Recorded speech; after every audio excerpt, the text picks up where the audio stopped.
Just after today's raucous hearing wrapped up, Senate Judiciary Committee member, GOP Senator Ted Cruz, stopped by our skybox in the hearing room. That's where I'll be all week.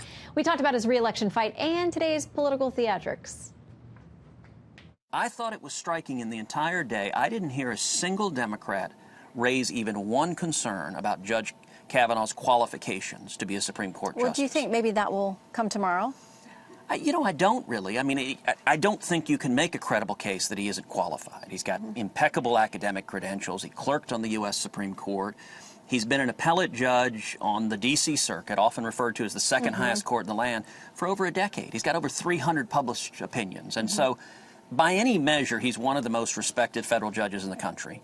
Even the ABA, which tends to be hard left-wing, not a right-wing organization, concluded that he was well qualified, because that's objectively true. What I thought was interesting, though, is there was very little from the Democrats even criticizing Judge Kavanaugh's opinions. Over 300 opinions. They've got over 10,000 pages of judicial opinions he's written. There's a little bit of criticism, but not much. And I think that speaks volumes about, much like Neil Gorsuch, where they kept trying to find a punch they could land on him. I didn't see any Democrats landing a punch on Judge Kavanaugh. What they did today is rail on about procedure and then just attack President Trump. Well, President Trump hasn't been nominated to the Supreme Court. Brett Kavanaugh has. Yeah. And at least so far, the Democrats have not had, I think, any attacks that have stuck. You bring up the president. How is he playing back in Texas? Talk about your tight race there. Is it as tight as people claim it is? We've got a real fight in Texas.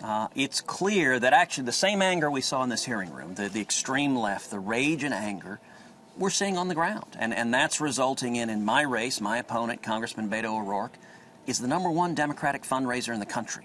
He's raising tens of millions of dollars by going hard left, by going like Bernie Sanders, but even further left. So he's supporting impeaching the president. He says he's open to abolishing ICE.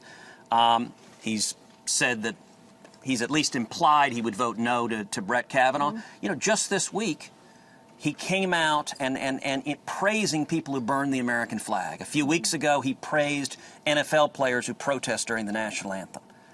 Those are extreme left-wing views, and it's why he's raising tens of millions of dollars nationally. Are these things playing, though, in Texas? Is the money all out of state, are you saying, or is it from Texas as well? So millions of it are out of state. So Hollywood celebrities are loving Beto O'Rourke.